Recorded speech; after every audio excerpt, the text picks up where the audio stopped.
You are next.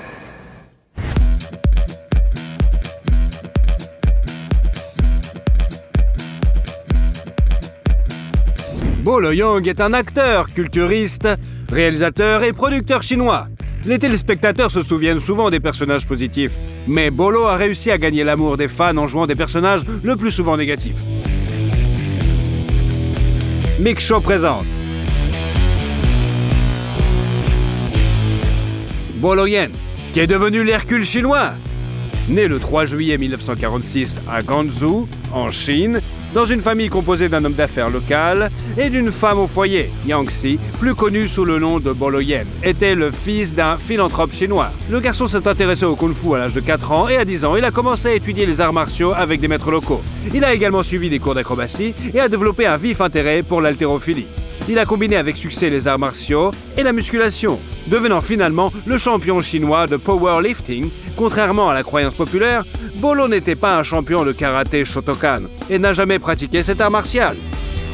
Au milieu des années 60, le jeune homme a fui la Chine communiste pour Hong Kong. Plus précisément, il s'y est rendu à la nage. C'était l'une des rares voies d'évasion où la probabilité de rencontrer une patrouille frontalière était la plus faible. À Hong Kong, il est devenu entraîneur et a ouvert sa propre école de culturisme. Il a rapidement attiré l'attention de l'un des agents de la plus grande société cinématographique de Hong Kong, le studio Shaw Brothers, qui lui a proposé un rôle dans un film. En 1970, le jeune homme a 23 ans et fait ses débuts sur grand écran dans un film d'action, The Amazing Swordsman, dans un second rôle et remporte également le titre de Monsieur Hong Kong Bodybuilding, qu'il confirmera pendant 9 années consécutives. Après des rôles de méchants brutaux dans 14 autres films, dont le film d'action Five Finger of Death, l'acteur en herbe décide de quitter le studio. La rencontre avec Bruce Lee marque un tournant dans la carrière de Yang Soo. Bruce tournait à l'époque La Voix du Dragon et le film était sponsorisé par la compagnie de cigarettes Winston.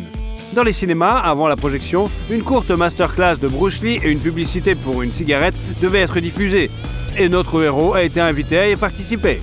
Une amitié se noue entre eux. En 1973, Bruce invite son camarade à jouer le rôle de garde du corps de son adversaire principal à l'écran dans le film Exit Dragon.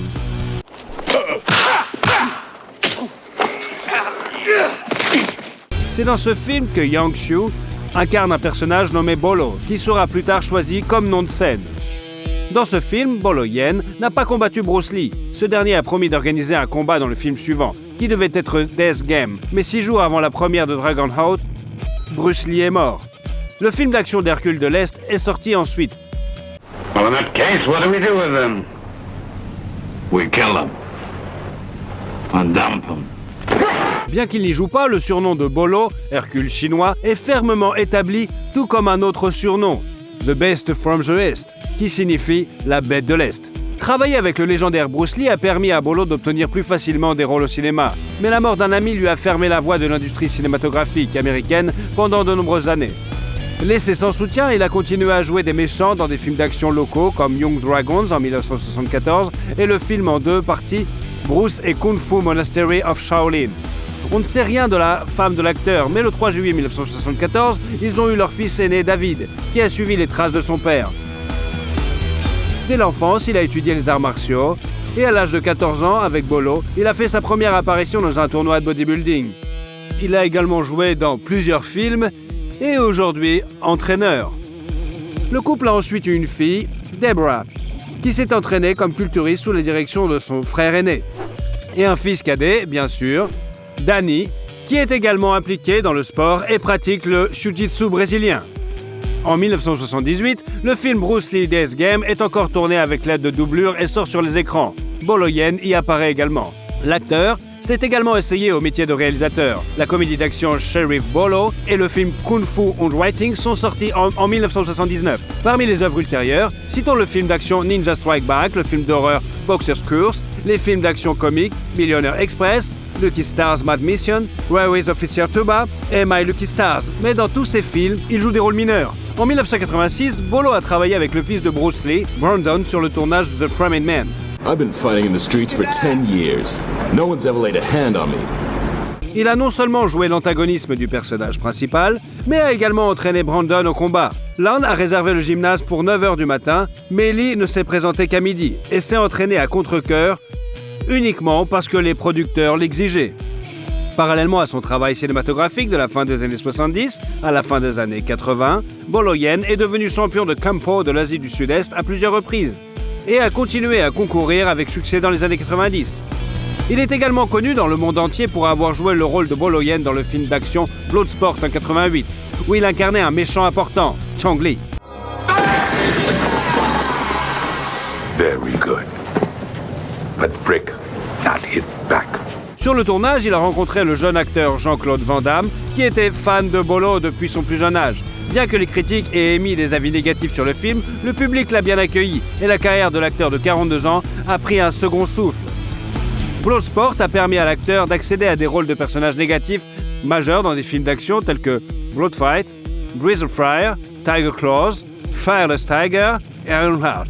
En 1991, Van Damme a invité Lan à jouer le rôle de son rival dans le film Double Impact, en lui offrant un cachet de $25 000. Where are the twins? Fuck you.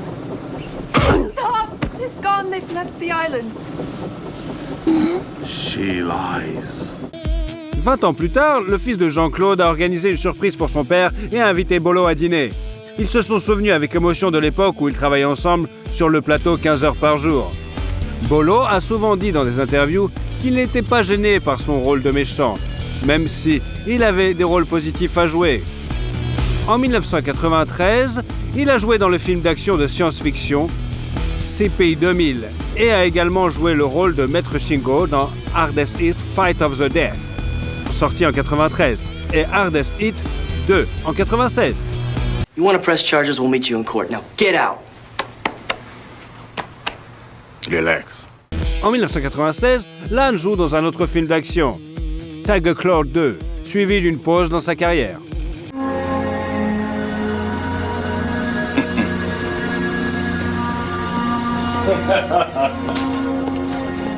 En 2006, le moteur de recherche Yahoo a réalisé un sondage pour savoir qui, selon les utilisateurs, était le meilleur acteur de films de kung-fu. Et Boloyan est arrivé en deuxième position, juste derrière Bruce Lee. En 2007, il a été invité à jouer dans le film Close Combat, coproduit par les États-Unis et le Kazakhstan. En raison de problèmes juridiques, le film n'est jamais sorti sur les grands écrans, se limitant à des projections dans plusieurs festivals jusqu'à ce qu'il soit mis en ligne plus de 4 ans plus tard. En 2008, Bolo a officiellement annoncé qu'il quittait l'industrie cinématographique, bien qu'il ait depuis joué dans 2 autres films kazakhs. En 2011, Boloyan est venu en Russie à l'invitation d'un club de fitness. Il s'était déjà rendu à Moscou dans les années 90 et avait annoncé travailler sur une coproduction, mais le projet ne s'est jamais concrétisé. Par ailleurs, Bolo est apparu dans l'un des épisodes du projet documentaire Jean-Claude Van Damme, Behind Closed Doors. Il convient de noter que Lan est également apparu dans plusieurs documentaires sur Bruce Lee. En 2016, l'acteur a joué un caméo dans The Diamond Quarter et l'année précédente, il est apparu dans le film d'action-aventure The World of Our Feet. Bolo est aujourd'hui président de l'organisation commerciale de fitness basée à Hong Kong et directeur de la Taipei International Bodybuilding Association. Il organise également des cours de maître, des réunions créatives et des séances d'autographes. Il commence chaque matin par une séance d'entraînement de 2 heures et ne fume pas et ne boit pas d'alcool, bien sûr. Boloyan, 74 ans, a une fortune estimée à 1,5 million de dollars et est principalement dans l'immobilier. Depuis 2018, l'acteur vit à Monterey Park, en Californie, dans une maison à 2 étages avec 5 chambres et 4 salles de bain. Au rez-de-chaussée, on trouve une salle à manger avec un élégant lustre et une grande cuisine ouverte avec un coin repas, faisant la transition avec un salon avec une cheminée, ainsi qu'une chambre. Il y a 3 autres chambres à coucher au premier étage et l'arrière-cour a un coin salon avec une pergola et une fontaine. Le garage peut accueillir 4 voitures. Mais Bolo n'en possède qu'une seule, une Audi A3 décapotable à 49 000 $. Affable et tranquille dans la vie, Bolo Lan a toujours su apporter un sentiment de menace réelle de l'autre côté de l'écran. Il a pris soin de ne pas transformer les arts martiaux en cirque et a déclaré qu'un vrai professionnel doit faire un mouvement qui sera regardé avec impatience. Quel a été votre film préféré de Boloyan ? Shakira. Comment vit la diva de la pop colombienne et comment elle dépense ses millions ? Shakira Isabel Mebara Cripol est née le 2 février 1977, dans la ville colombienne de Barranquilla, dans une famille aisée. Le père de la future diva de la pop, William, est de nationalité libanaise et sa mère, Nidia, a des racines espagnoles et italiennes. La future star est le seul enfant commun de la famille. Elle a également 8 demi-frères et sœurs issus des précédents mariages de son père. Shakira a grandi en étant très intelligente. À 1 an et demi, elle connaissait déjà l'alphabet, à 3 ans, elle savait lire et écrire, et à 4 ans, elle était tout à fait prête pour l'école. Les parents, fiers des résultats de leur fille, ont décidé d'annoncer ses capacités uniques aux spécialistes qui, après plusieurs études, ont conclu que la jeune fille était un enfant prodige. Pour l'avenir, il faut savoir que le QI de Shakira est actuellement de 140, ce qui est un indicateur de génie et un record parmi les stars mondiales de la musique pop. Elle parle également 6 langues. Le père de notre héroïne était propriétaire d'une bijouterie et pendant son temps libre, il écrivait des histoires. Shakira a hérité de son talent. À l'âge de 4 ans, elle a écrit son premier poème et à 7 ans, elle lui a demandé de lui acheter une machine à écrire. De nombreux travaux de la jeune fille ont servi de base aux morceaux désormais célèbres. Elle aime aussi la peinture et ses parents lui prédisent un avenir de grand écrivain ou de grand peintre. Mais il se trompe. Un jour, Shakira, 4 ans, se trouve avec son père dans un restaurant ethnique où une danse du ventre était exécutée sur des motifs orientaux. Elle a été tellement impressionnée par ce qu'elle a vu qu'elle est montée sur la table et a commencé à répéter le mouvement, ce qui a provoqué une tempête d'applaudissements parmi les clients du restaurant. Ayant apprécié les attentions de la foule, elle a décidé qu'elle deviendrait une artiste dans le futur. Shakira a fréquenté une école catholique et a pris une part active aux activités artistiques à l'école primaire. Elle a rejoint la chorale de l'école, mais n'y est pas restée longtemps, car le directeur a dit un jour que son chant ressemblait au bêlement d'une chèvre. Heureusement, Shakira n'a pas baissé les bras et est devenue encore plus enthousiaste pour le chant et la danse. À l'âge de 8 ans, la jeune fille a écrit sa première chanson, Your Dark Glasses, qu'elle a dédiée à son père, qui a porté des lunettes noires pendant des années pour cacher son chagrin après la mort de son fils aîné. Il convient de noter que William est un père merveilleux qui ne ménage ni son temps ni son argent pour élever ses enfants. Cependant, pour que Shakira apprenne à apprécier ce qu'elle a, l'homme l'a un jour emmenée dans un parc local pour lui montrer comment les enfants orphelins y vivent. Ce qu'elle a vu est resté dans sa mémoire et elle a décidé que lorsqu'elle serait célèbre, elle aiderait les nécessiteux. Elle a tenu parole, mais on en reparlera plus tard. À l'âge de 10 ans, Shakira a remporté le concours de talent Cinderella of the Atlantic. Après quoi, elle a été invitée de divers événements dans sa ville natale, où elle a obtenu sa première reconnaissance publique. Lors de l'un des concours, son talent a été repéré par le producteur de théâtre Monica Arisa, qui a décidé de promouvoir le jeune talent. Monica a organisé des auditions pour la jeune fille, et l'une d'elles a été couronnée de succès. La branche colombienne de Sony Music a signé un contrat avec Shakira. Le premier album de la chanteuse, intitulé Magia, est sorti en 1991 et se composait de 9 titres, écrits par Shakira. Bien que l'album n'ait pas connu de succès commercial, la chanteuse a gagné en popularité dans son pays d'origine. La jeune fille est tombée amoureuse pour la première fois. Le garçon d'à côté, Oscar Prado, devient son fiancé. Mais après quelques années, les sentiments s'estompent progressivement. En février 1993, Shakira a représenté la Colombie au festival de musique chilien, où elle a remporté la 3e place. Fait intéressant, l'un des membres du jury était Ricky Martin. Il avait que 20 ans et il a donné son vote à notre héroïne. En mars de la même année sort le 2e album de la chanteuse, Peligro, qui s'avère être un échec commercial, tout comme le précédent. À ce moment-là, la jeune fille est déçue d'elle-même et décide de faire une pause dans sa carrière musicale pour terminer ses études. Depuis lors, les premiers albums de Shakira ont été abandonnés et ne sont pas considérés comme officiels, mais plutôt promotionnels. Après avoir terminé ses études, la jeune fille a déménagé avec sa mère à Bogota, en Colombie. En 1994, elle obtient le rôle principal dans la série télévisée Oasis, une réinterprétation colombienne de l'histoire de Roméo et Juliette. Quant à la chanson du générique.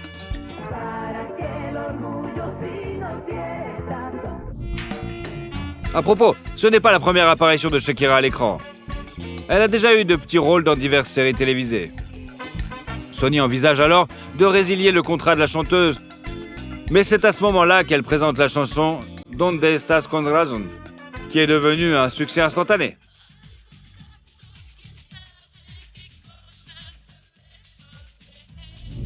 Après cela, il a été décidé de donner une autre chance à Shakira et de financer son 3e album, Pies Descalzos. qui est sorti en 1995 en Amérique latine, puis un an plus tard aux États-Unis. L'album atteint instantanément le sommet des charts et se vend à plus de 5 millions d'exemplaires. Il comprend 11 chansons, dont le single « Estoy aquí ». Ahora estoy aquí, queriendo convertir los campos en ciudad. En 1996, la chanteuse part en tournée internationale et devient la première colombienne à conquérir les pays d'outre-mer. La même année, Shakira a remporté les Billboard Latin Music Awards pour l'album de l'année, la vidéo de l'année et la meilleure artiste. En 1997, il a été révélé que la chanteuse entretenait une relation avec l'acteur Osvaldo Ríos. Les amoureux cachent leur romance et n'apparaissent presque jamais ensemble en public. Bien qu'ils aient été qualifiés de plus beau couple de toute l'Amérique latine, leur relation n'a duré que 8 mois, après quoi ils se sont séparés. Il est intéressant de noter qu'à cette époque, on lui a proposé le rôle d'Elena dans le film Mask of Zorro, qu'elle a refusé, estimant qu'elle ne parle pas assez bien l'anglais. Finalement, le rôle a été attribué à l'actrice Catherine Zeta-Jones. En 1998, elle a publié son 4e album, Donde están los ladrones, dont le titre se traduit par « Où sont les voleurs ?». Ce terme a été inventé après un incident à l'aéroport, lorsque des personnes non identifiées ont volé la plupart des affaires de Shakira, y compris les paroles des nouvelles chansons, l'obligeant à reprendre l'album à zéro. L'album a atteint la 131e place au Billboard et a occupé la première place du classement des albums hispaniques américains pendant 11 semaines. Parmi les 11 titres, Ciega Sordomuda est devenu le plus populaire, surtout parmi les filles qui ont commencé à imiter le style de Shakira en se tressant les cheveux de la même façon.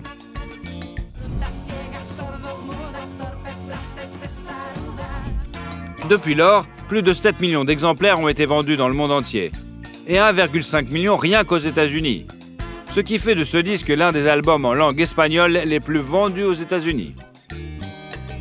En 1999, Shakira a été nommée pour la première fois pour un Grammy, dans la catégorie du meilleur album rock latino-américain, et a remporté peu après le MTV Video Music Awards, dans la catégorie artiste international préféré, pour la chanson Ojo Sassi.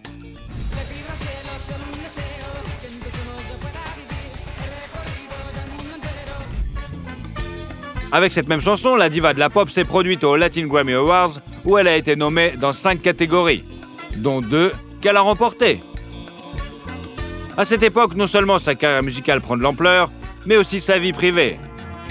En 2000, la jeune fille a commencé à fréquenter un avocat, Antonio de la Rúa, le fils du président argentin de l'époque. Il est devenu non seulement l'amant de la chanteuse, mais aussi son directeur commercial. En 2001, Shakira a sorti un album live enregistré lors de sa présentation sur MTV Unplugged, qui s'est vendu à 5 millions d'exemplaires. Le succès commercial de l'album a été également assuré par un Grammy Award du meilleur album pop latino-américain. Après avoir atteint de tels sommets, la chanteuse a décidé de conquérir l'arène internationale. Et la même année, elle a sorti son 5e album studio et premier album en langue anglaise, Laundry Service, avec 13 chansons parmi lesquelles Objection et Whenever ont été particulièrement populaires.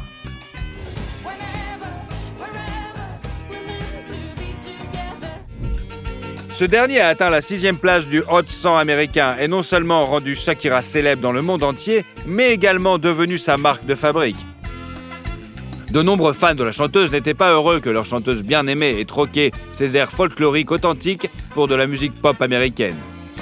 Néanmoins, l'album a remporté de nombreux prix. Et avec des ventes de plus de 20 millions d'exemplaires, est devenu le plus grand succès de sa carrière, et le reste encore jusqu'à aujourd'hui.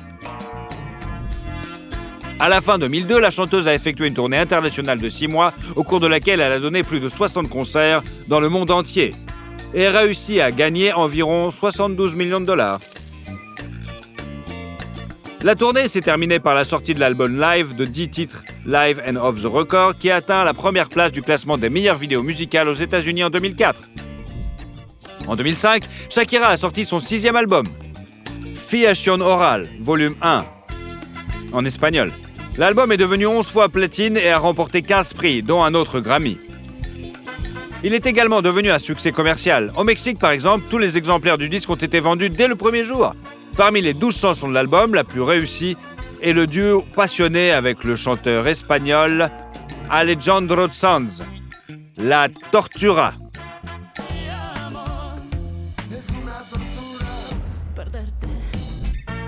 La même année, la chanteuse a sorti son 7e album, Oral Fixation, volume 2, qui était une continuation de l'album précédent, mais comprenait des chansons en anglais.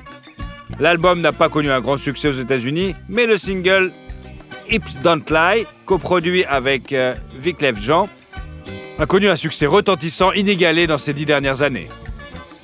Oh, baby, when you talk like that, you make a woman go mad. En 2006, Shakira a entamé une tournée d'1 an, la plus longue et la plus importante de sa carrière. Avec 116 spectacles dans 37 pays. En 2007, elle a réalisé un duo avec Beyoncé dans le classement Billboard Hot 100 avec Beautiful Liar, faisant passer le single de la 94e place à la 3e place, le plus haut classement qu'elle ait jamais atteint.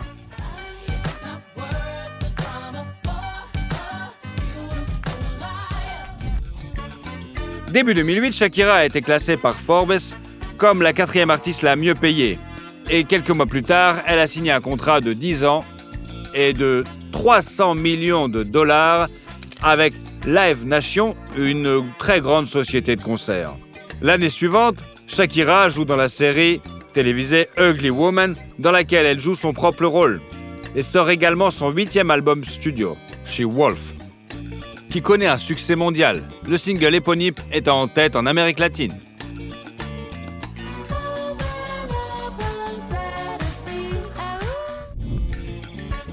Au même moment, il est apparu que tout n'allait pas pour le mieux dans la vie privée de la chanteuse. Et après 11 ans de relation, elle s'est séparée d'Antonio par consentement mutuel. Pendant cette période, le couple ne s'est jamais officiellement marié. Dans de nombreuses interviews, la jeune fille a déclaré à plusieurs reprises qu'un tampon dans le passeport n'était pas très important pour elle. Cependant, selon certains rapports, Shakira n'était pas satisfaite de l'accord prénuptial que le père de son amant lui a demandé de signer. Les craintes n'étaient pas infondées puisque quelques années après la rupture, Antonio a intenté un procès à l'artiste, lui réclamant une compensation de 100 millions de dollars pour sa contribution à sa carrière musicale. Heureusement, le tribunal a rejeté la plainte de l'ex-petite amie de la diva de la pop. En 2010, l'artiste a lancé sa propre ligne de parfums avec 3 fragrances. S by Shakira, Dance et Love Rock. La même année, la Colombienne a eu l'honneur d'enregistrer la chanson officielle de la Coupe du Monde de la FIFA, qui s'est déroulée en Afrique du Sud. Le titre Groovy Waka Waka est un succès et a atteint le top 20 des classements mondiaux. This is Africa.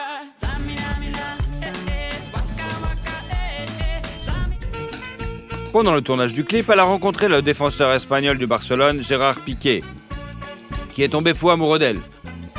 Se voir pour une deuxième fois, les jeunes ne pouvaient que lors d'un dîner de célébration en l'honneur de l'équipe gagnante. Alors, Piqué a admis qu'il a gagné le championnat, non seulement pour le titre, mais aussi pour rencontrer une diva de la pop. Même à l'époque, les célébrités ont une romance dont la vérité a été révélée 1 an plus tard. Fait intéressant, les amoureux sont nés le même jour, mais Shakira a 10 ans de plus que son élu. À l'automne 2010, la chanteuse a présenté son 9e album Studio Soul & Soul, suivi d'une tournée internationale. La chanson Loca a été chaleureusement accueillie par les fans. And I'm crazy, but you like it.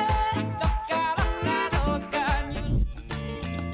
En 2012, notre héroïne a participé à l'émission américaine The Voice, remplaçant Christina Aguilera dans le fauteuil du mentor.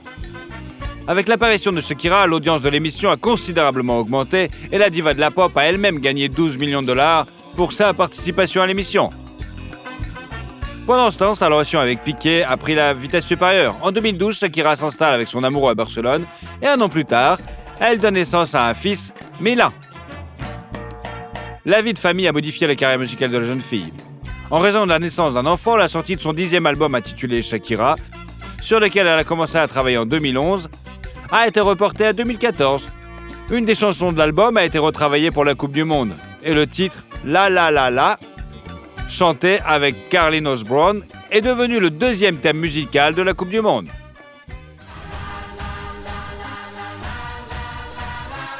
How dare you?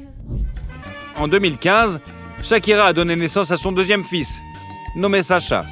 Et l'année suivante, elle a prêté sa voix à une gazelle dans le film d'animation Zveropolis. Il est intéressant de noter que son personnage avait à l'origine une apparence différente, mais à la demande de l'artiste, les hanches de la gazelle ont été élargies. En 2017, sort le 11e album de la chanteuse intitulé Eldorado, dont le principal succès est le titre Chantaje, enregistré en duo avec le chanteur colombien Maluma.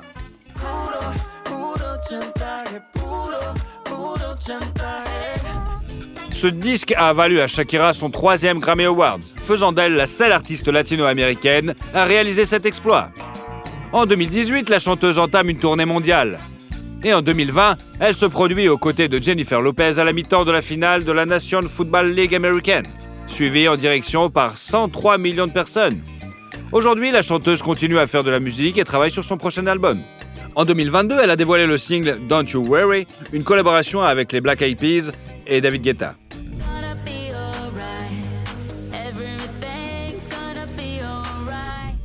Il a également été révélé que la diva de la pop s'est séparée de son conjoint, en juin dernier.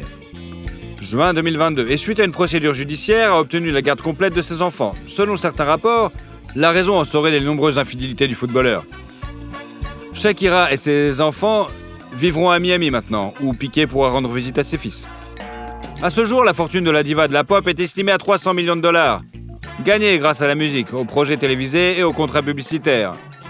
En son temps, Shakira est apparue dans des publicités pour des marques telles que Pepsi, Activia, Pandora, Oral-B, Nokia, Sony Ericsson, le jeu Angry Birds et bien d'autres. Et l'année dernière, elle a vendu les droits de publication de 145 de ses chansons à une société d'investissement britannique. Selon certains rapports, l'accord vaut plus de 100 millions de dollars quand même. L'artiste possède des propriétés coûteuses dans le monde entier. En 2012, avec Piqué, la chanteuse a acheté une maison à Barcelone pour 5,8 millions de dollars, où le couple de stars a vécu avec ses enfants. La terrasse du bâtiment est plantée d'orangers et la maison comprend plusieurs chambres, un salon et une bibliothèque. Avant de rencontrer le footballeur, Shakira vivait à Miami. La villa blanche comme neige a été achetée par la chanteuse en 2001. Le bâtiment d'environ 800 mètres carrés comprend une cuisine et un salon spacieux, 6 chambres et une salle de trophées. Le terrain comprend également une terrasse avec un bar et une immense piscine. Il y a quelques années, l'artiste a mis la propriété en vente pour une petite somme de 11 millions de dollars. Shakira possède également une maison en Colombie, une villa à Chypre et à Bonske aux Bahamas. Cette dernière propriété a été achetée par la chanteuse et ses amis en 2005 pour 16 millions de dollars. Il était prévu de construire un centre de villégiature sur la propriété, mais le plan d'affaires d'une valeur d'environ 485 millions de dollars ne s'est pas encore concrétisé. La diva de la pop possède également une collection de voitures, dont une Audi A7 Sportback, une Mercedes-Benz LCLK 250, une Tesla Model S, une BMW X6, une Audi Q7 et une Merco SL 550 pour 115 000 dollars. Shakira est également connue pour posséder un avion privé. Eh ouais. La chanteuse consacre une partie importante de son argent à des œuvres de charité. À la fin des années 90, elle a créé une fondation caritative à laquelle elle reverse 50% de ses redevances pour aider les orphelins et les familles à faible revenu. Elle a même joué dans une publicité pour du champagne et a donné 660 millions de dollars qu'elle a gagné pour aider à construire 2 écoles en Colombie et en Haïti. Elle est également ambassadrice de bonne volonté de l'UNICEF et a produit l'année dernière avec le prince William le documentaire Planet to Repair. Shakira a reçu une étoile sur le Hollywood Walk of Fame en 2011 et a été nommée l'une des femmes les plus puissantes du monde en 2013. Des poupées Barbie sont sorties à son effigie et une statue en métal a été érigée dans sa Colombie natale en l'honneur de la diva de la pop. Tout cela montre que Shakira a réussi non seulement à obtenir un succès commercial dans sa carrière musicale, mais aussi à gagner l'amour de millions de femmes. Et vous l'aimez la chanteuse ? Et surtout, si vous aimez la vidéo, mettez un like. Et comme ça, vous suivrez toutes nos autres vidéos. Allez, à bientôt !